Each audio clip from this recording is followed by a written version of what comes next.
ताजमहल का अर्थ है crown of the palace या पैलेस का ताज।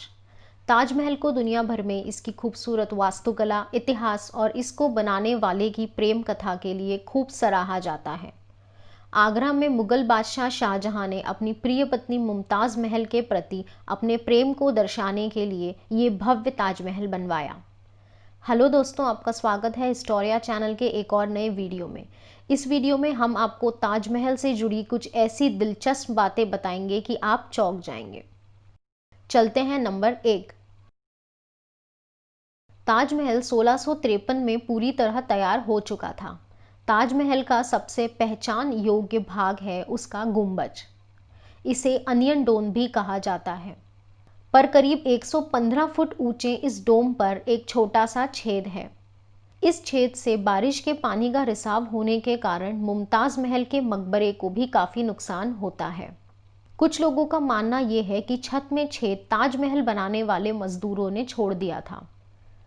जब 1553 में ये बन के तैयार हुआ था तो सारे मजदूरों के हाथ शाहजहां ने कटवा दिए ताकि ऐसा ताजमहल फिर ना बन पाए।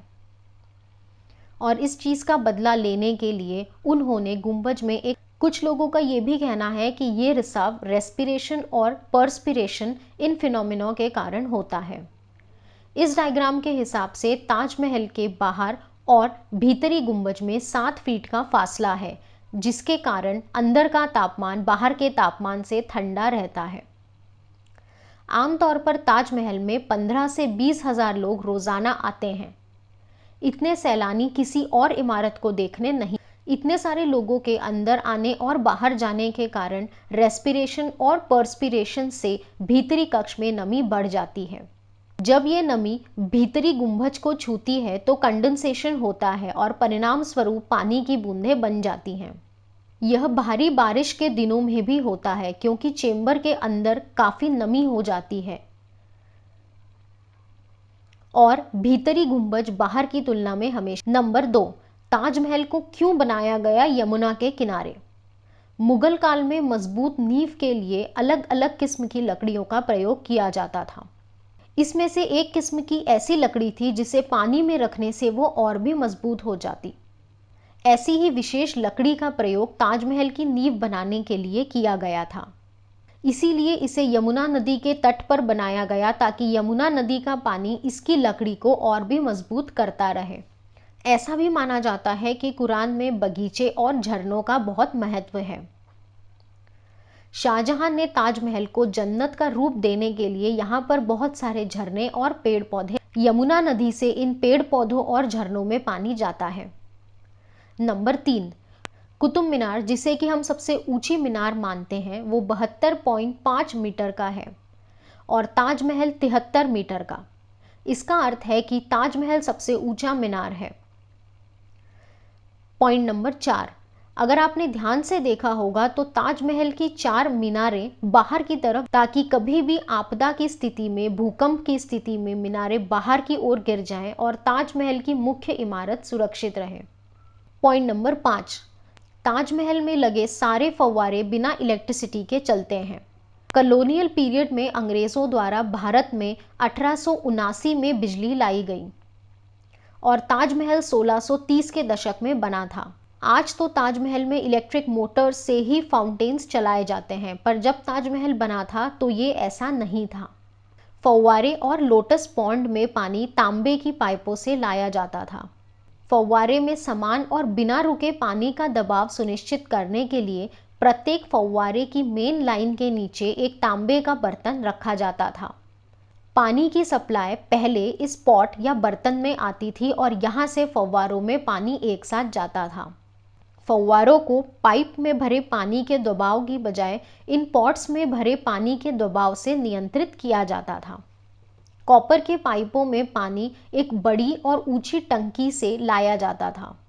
इसमें बैलों की मदद से पानी डालते थे, तो इस तरह चलते थे बिना इलेक्ट्रिसिटी के वाटर फाउंटेन। है ना ये बहुत। तो अगर आपको अभी तक की वीडियो अच्छी लगी होगी तो जल्दी से चैनल को सब्सक्राइब कर दीजिए और वीडियो को लाइक कर दीजिए। चलते हैं पॉइंट नंबर 6। क्योंकि ताजमहल जैसे स्मारक किसी भी देश के लिए एक बहुत ही बेशकीमती वस्तु होते हैं, स्वाभाविक रूप से युद्ध के दौरान इनका नष्ट होने का खतरा बहुत ज़्यादा होता है। 1942 में द्वितीय विश्व युद्ध के दौरान अंग्रेज़ों ने सोचा कि ताजमहल पर बम गिरने का बहुत ज़्यादा खतरा है, इसीलिए ताजमहल को पूरी तरह बांस में ढक दिया गया था ताकि ताजमहल को हवाई हमलों से बचाया जा सके। यही काम तब भी किया गया जब भारत 1965 और 1971 में पाकिस्तान के खिलाफ युद्ध लड़ रहा था। नंबर 7, 10 साल में बना ये भव्य मकबरा उस समय करीबन 32 मिलियन रुपीस यानी कि 3.2 करोड़ में बना था। अगर इसे 2020 के हिसाब से देखा जाए तो ये होता है करीबन 70 बिलियन या 60,000 करोड़। इसे बनाने में 20,000 मजदूर लगे थे। पॉइंट नंबर 8, ऐसा कहा जाता है कि ताजमहल बनाने वाले कर्मचारियों के हाथ काट दिए गए थे। कुछ लोगों का कहना है कि ये बात एक मेटाफर या रूपक की तरह इस्तेमाल करी गई थी, जिसमें उनके कारीगरों को इतना पैसा दे दिया गया था कि उन्हें जीवन भर काम करने की ज़रूरत नहीं थी। शाहजहां की निर्माण में गहरी रुचि थी और उन्होंने कभी भी ताजमहल को अपनी अंतिम रचना नहीं माना। उन्होंने काला ताजमहल निर्माण करने की भी योजना बनाई थी, जो कि उनका स्वयं का मकबरा था। यह कुशल मजदूरों के बिना कैसे हो पाता। दिल्ली का शाहजहानाबाद इलाका, 1640 के करीब में बना लाल किला, 1650 के करीब में बना जामा मस्जिद, ये सब शाहजहां ने ही बनवाया था। अगर वे ऐसे ही कुशल कारीगरों के हाथ कटवा देते तो इन सब का बनना कैसे संभव होता। पॉइंट नंबर, ताजमहल का रंग दिन के समय के हिसाब से बदलता है। यह सुबह हल्का गुलाबी दिखता है, दिन में दूधिया सफ़ेद और चांदनी रात में सुनहरा दिखाई देता है। पॉइंट नंबर 10, शाहजहां 1592 में पैदा हुए थे और ताजमहल का काम 1632 में शुरू हुआ था। शाहजहां तब केवल 40 साल के थे जब उन्होंने ये मकबरा बनवाया। उन्होंने राजस्थान के मकराना से वाइट मार्बल मंगवाया था।